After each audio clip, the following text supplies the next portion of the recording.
Boa tarde, crianças, e vamos lá para continuar a nossa disciplina de ensino religioso. Marque aí a data no seu caderno, 19/10/2020, e vamos continuar falando, olha só de quem? Dalai Lama. Você lembra que na aula passada nós conversamos sobre ele? Lhama Trondap, você lembra lá? Que ele precisou sair da China, ele defende a migração, pois ele precisou migrar do seu país de origem e foi para outro lugar buscando abrigo, buscando um refúgio, porque ele não se entendeu mais com o governo chinês, então ele precisou fugir e até hoje ele está no templo budista em Lhasa, Tibete. Lembra que nós conversamos aqui? Olha só de onde ele saiu e olha para onde ele veio. Aqui a Tiana vai te mostrar. Hoje ele se encontra na Índia, ok?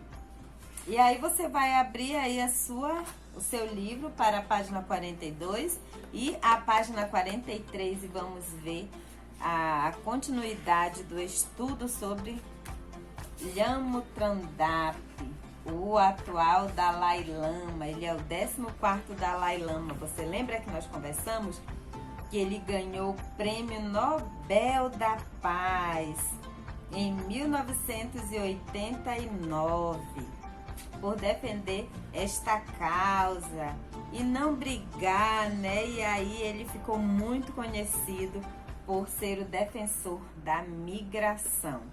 Vamos lá continuar aqui, ver o que ele fez.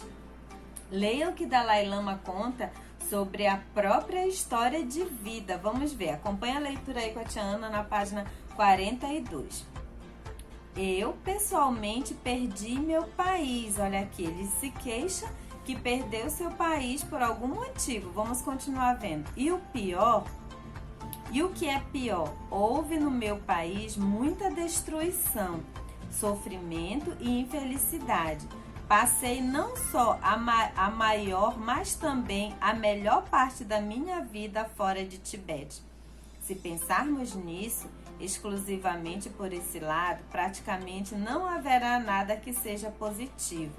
No entanto, de outro ângulo, podemos ver que, em decorrência desses fatos lamentáveis, eu tive outro tipo de liberdade, como, por exemplo, a oportunidade de conhecer pessoas diferentes, de tradições diferentes e também conhecer cientistas de diversas especialidades. A partir dessa experiência, a minha vida se enriqueceu e eu aprendi muitas coisas valiosas. Portanto, essas minhas experiências trágicas também tiveram alguns aspectos valiosos. Viu aí? Ele sofreu muito porque ele teve que deixar o seu país.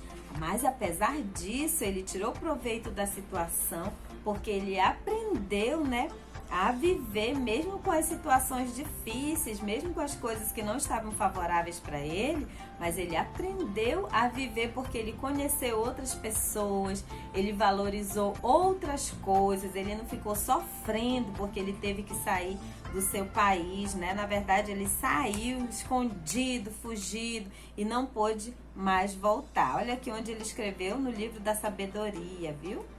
Aí, entre os compromissos de Dalai Lama estão encorajar as pessoas a serem felizes, viu? Baseado na sua história de vida, ele tem aqui esse objetivo de encorajar as pessoas a serem felizes, auxiliar na compreensão de que se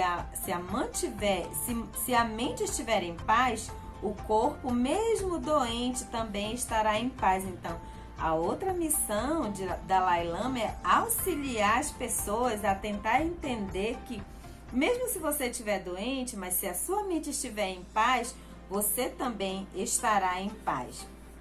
Estimular valores universais de compaixão, perdão, tolerância, autodisciplina e contentamento. Então, ele também tenta nos ensinar sobre isso, sobre os valores universais. Ele ensina as pessoas a terem compaixão dos outros, ele ensina as pessoas que nós devemos perdoar, ele ensina as pessoas sobre a tolerância, ele ensina a pessoa a ter autodisciplina e também se contentar com as coisas que cada um tem. E aí outra coisa também é incentivar o diálogo entre as religiões, né? Ele tenta colocar essa questão aí que não existe aquela religião, só aquela que é certa. Ele tenta que todas as religiões se entendam, tenham diálogo entre si.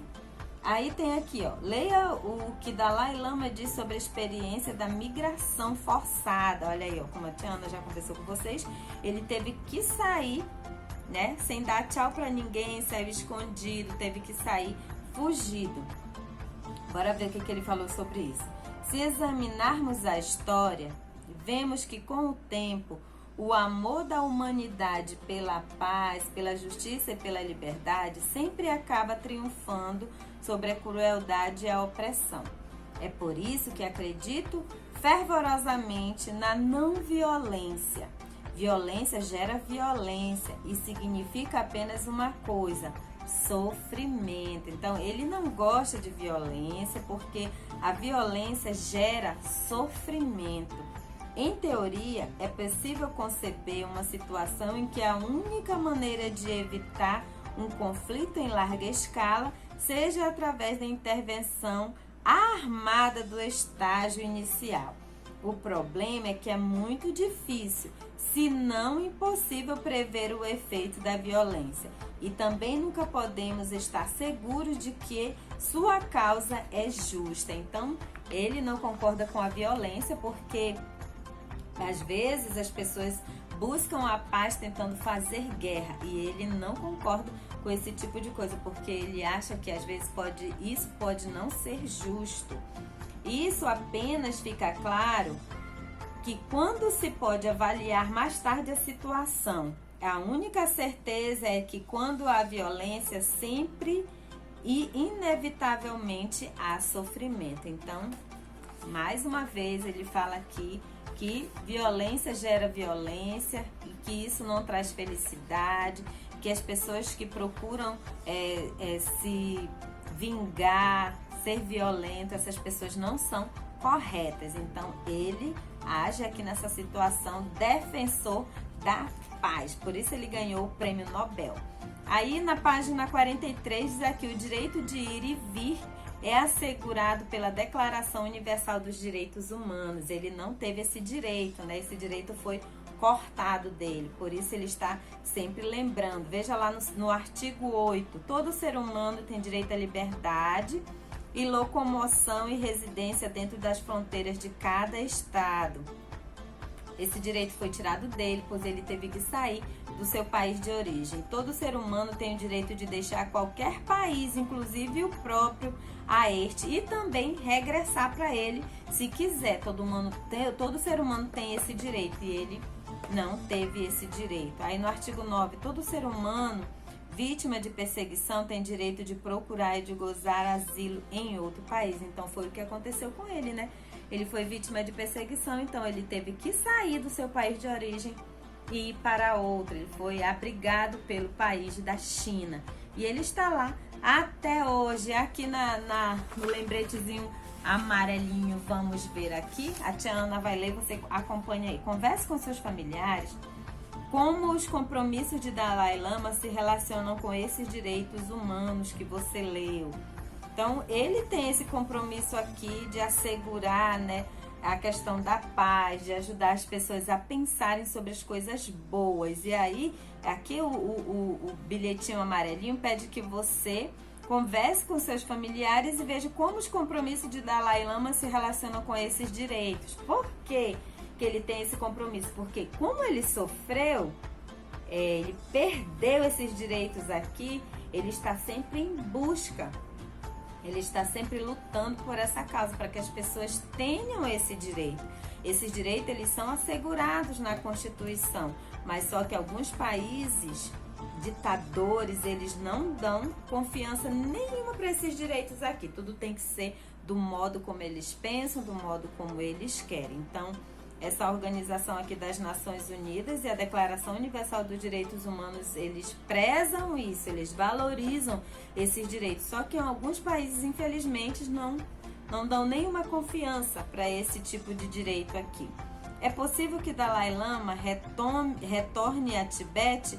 Em uma entrevista, ele mesmo declarou que: será que é possível que ele vá lá novamente? Bora ver. Continuo otimista de que poderei retornar ao Tibete. Não estou buscando a separação da China.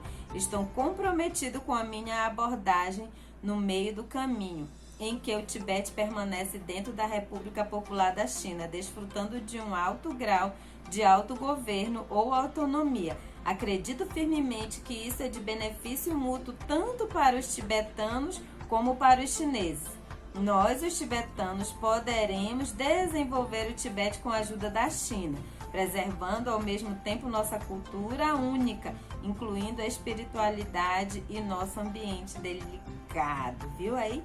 Ele ainda tem esperança de poder voltar ao seu país de origem, lá no Tibete, que fica lá na China, né? Mas aí nós temos que aguardar o desenrolar dessa história para ver se ele vai conseguir voltar, se o governo vai liberar para ele voltar novamente. E aí nós estamos aguardando, vamos acompanhar aí para ver como é que fica o desfecho dessa história. E aí no final você tem aqui mais um bilhetinho amarelo, vamos ver o que diz. Converse com os familiares sobre as atitudes necessárias para que a humanidade viva em harmonia. O que é preciso para que a humanidade viva em harmonia?